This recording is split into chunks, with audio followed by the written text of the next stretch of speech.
പത്തനംതിട്ട പന്തളത്ത് കുരമ്പാല അമൃത വിദ്യാലയത്തിന് സമീപം കാറും കെ.എസ്.ആർ.ടി.സി ബസ്സും കൂട്ടിയിടിച്ച് അപകടമുണ്ടായി. അപകടത്തിൽ 3 പേർക്ക് ഗുരുതരമായി പരിക്കേറ്റിട്ടുണ്ട് എന്നുള്ള വിവരമാണ് ഇപ്പോൾ ലഭിക്കുന്നത്. വിശദാംശങ്ങൾ പത്തനംതിട്ടയിൽ നിന്നും സന്തോഷ് നമുക്ക് നൽകുന്നുണ്ട്.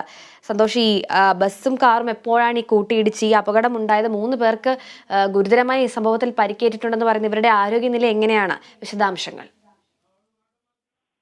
അനുജ, പത്തനംതിട്ട പന്തളം എം.സി. റോഡിൽ കുരമ്പാലയ്ക്ക് സമീപമാണ് ഈ അപകടം ഉണ്ടായിരിക്കുന്നത്.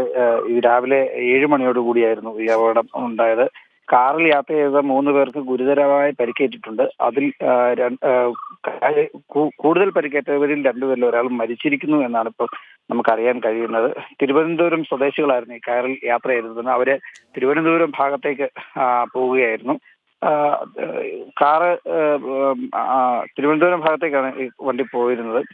അപകടത്തിൽ പരിക്കേറ്റവര് മറ്റു ചിലരെ അടൂരിലുള്ള ജനറൽ ആശുപത്രിയിൽ പ്രവേശിപ്പിച്ചിട്ടുണ്ട്. എന്തായാലും നാട്ടുകാരും ഫയർഫോഴ്സും പോലീസും എല്ലാം എത്തിയാണ് ഈ രക്ഷാപ്രവർത്തനം നടത്തിയത്. എന്തായാലും വാഹനങ്ങൾ അമിത വേഗതയിലായിരുന്നു എന്ന് ദൃക്സാക്ഷികൾ പറയുന്നു. എന്തായാലും ഇതിൽ ഒരാൾ മരിച്ചതായിട്ടാണ് ഇപ്പോൾ വിവരങ്ങൾ. അവരുടെ പേര് വിവരങ്ങൾ ലഭ്യമായിട്ടില്ല. കൂടുതൽ വിവരങ്ങൾ അടുത്ത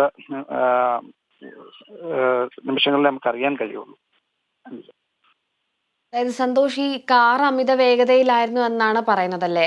ബസിന്റെ അമിത വേഗമല്ല, കാറിന്റെ അമിത വേഗമാണ് അപകടത്തിനിടയാക്കിയത്. സാക്ഷികൾ പറയുന്നത് കാറിന്റെ അമിത വേഗതയിലായിരുന്നു കാർ എത്തിയത് എന്നാണ് അവിടുന്ന് അറിയാൻ കഴിഞ്ഞത്. ഈ ആശുപത്രിയിൽ പ്രവേശിപ്പിച്ചവരുടെ ആരോഗ്യനില എങ്ങനെയെന്ന് ഏറ്റവും പുതുതായി ലഭിക്കുന്ന വിവരങ്ങൾ എന്തെങ്കിലും ലഭ്യമാണോ? കാറിൽ യാത്ര ചെയ്തിരുന്ന 3 പേരുടെയും നില ഗുരുതരമായി തുടരുന്നു എന്നാണ് അറിയുന്നത്. അതിൽ ഒരാളിപ്പോൾ മരിച്ചു എന്നും നമുക്കറിയാൻ കഴിയുന്നു. ബാക്കി 2 പേരുടെയും നില അതീവ ഗുരുതരം എന്നാണ് അറിയാൻ കഴിയുന്നത്.